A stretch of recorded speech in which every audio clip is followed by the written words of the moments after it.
Hey Hollywood Hills fans, and welcome to show number 2 of the 2023 season. So this is going to go down as one of the earliest starts to a racing championship, with Gxcc's just around the corner. In fact, this weekend it's going to be round 1 of a 6-round 0 throwaways coming in for the Gxccs. It's the first time they've ever done it. I'm a huge supporter of this format because it makes things nice and tight.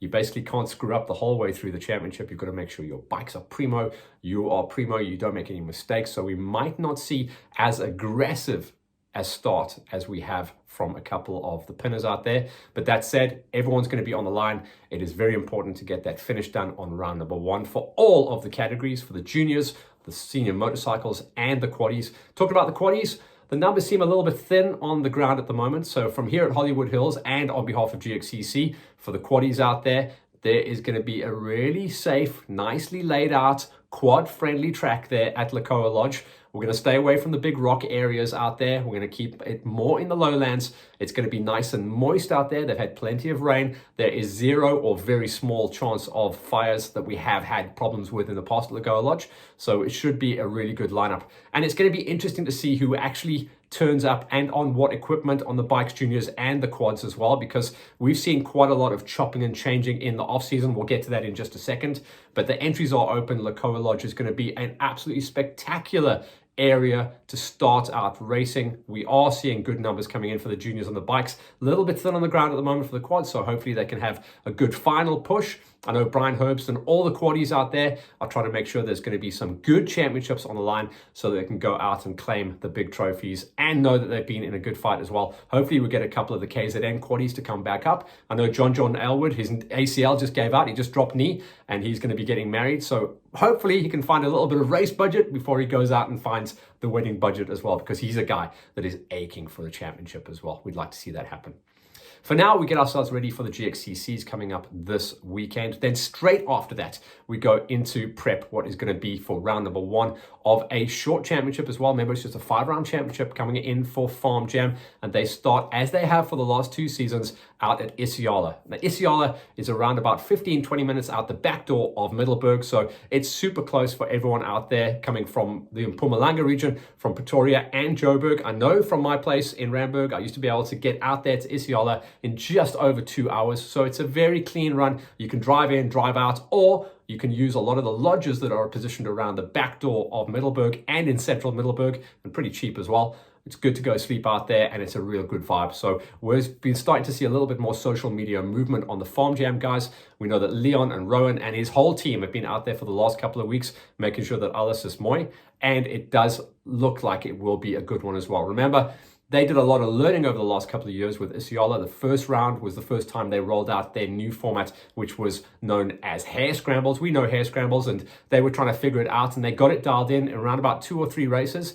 The first round was a bit of a swamp out. The second time we went there, which was the beginning of 2022, 2021 was the first time. 2022 was the second time we went out there, and they got it absolutely perfect. We saw some spectacular racing across all the categories, and everyone came back with really good double thumbs, Travis Pastrana's style approval of the track, the layout, the event, and how everything ran in the new hare scramble format. So we're excited to get out there as well. And of course, for Hollywood Hills and LiveX, we're going to be filming the Gxcc's and the Farm Jam. So we've got double trouble coming up. We'll be able to make 4 episodes of Hollywood Hills out of those, and then we get ourselves ready for what is going to be the next stage, because this is going to be an interesting situation this year where we have a big gap in the calendar between each of the events. It allows us to get our chance to catch our breath, allows the riders and of course all the sponsors to kind of budget correctly.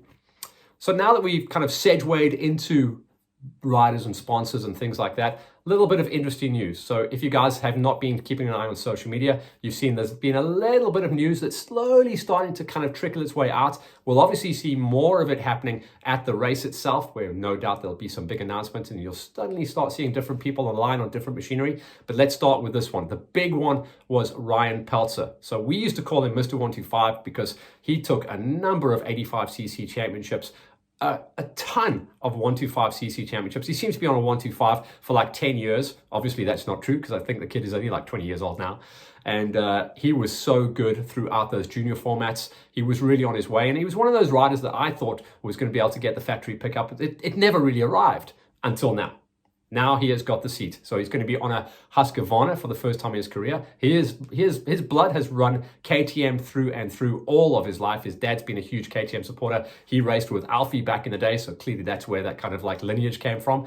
But this is a huge story. So with a gap being left in the OR3 factory Husqvarna seats, Peltzer slots in nicely the slot that was left open by Dav Cocker, who now, as we've been kind of expecting, has moved up into the 350 category, filling in the hole that was left by Brett Swanepoel. So that's going to be a powerhouse squad. We don't know who's going to be on the big 450. There's talk about possibly the Dakar superstar, and that's Mike Doherty, maybe coming back onto the 450, but we haven't had confirmation. We have had confirmation, though, that Peltzer finally gets his seat at the table on a factory ride. We'll see what he can do. It's going to be very interesting. And I think it's such a similar machine to the KTM he's been on for the last few years. He should be able to find a really sweet spot as far as setup goes. Suspension and everything isn't too nasty. He is in a comfortable position. That's going to be a huge one to watch out for. Also, if you guys watched the last show of the Gxccs from last year, you'll have seen in the OR3 category, there was a new guy on a Honda. If you guys didn't recognize the name, Noah Martins, remember the name now. He got a fill-in ride on Harry's Powerhouse squad, and he has now got the factory deal. So he's going to be traveling up from KZN. He is going to be on the fully fledged, now known as, bear with me on this one, Franchise Code Torquecraft Sleepover Honda Racing. We'll just call it the Big H, and it stands for Double H. Harry Hondas. That's what it's going to be known as. I think it's going to be an incredible story to see how many people turn up on this squad. Noah Martins has been brought in as a 250 specialist rider in his first full season of cross-country racing. He's, of course, raced the hare scrambles down in KZN and the cross-countries at national level, but he's going to be coming up in Gxcc the whole way through. But we're not going to see him at the first round because he is going in for a little bit of early season repair work on his body. We'll probably see him at rounds 2, 3, and 4, hopefully for the rest of the season. But that's going to be one to watch out for. So he is a big pickup, a big hookup, and a new kid on the line, and it's kind of unknown territory. He top 5'd it at the first time he ever went Gxcc racing, so he has got some pedigree. Watch out for this kid. In the Pro-Am categories, and we like to shine a light on these guys every now and again, one of the Too Tall riders out there who's been doing a good job. He had a bit of a, kind of like a hookup with Shimwells for the last few years on a YZ250. Then he got nice support package coming in from Tian at Old School Customs. That's the colors that he ran under last year and the colors that he actually had the best rides of his career thus far. He was racing in the OR2 Pro-Ams. Now he moves up into OR2 Pros on the gates. That means you've got to be on a 350. He is on a 350. He moves brand from Yami onto Husqvarna, and he is in now a powerhouse squad looked after by Farmer. It's going to be Biker's Warehouse for Gav Young. So watch out for him. Too tall rider, and there is some space for some new blood to break into that top 6. I think he's got the pace to run it. So watch out for another crossover from YZ to Husqvarna, from Two Smoke to Thumper.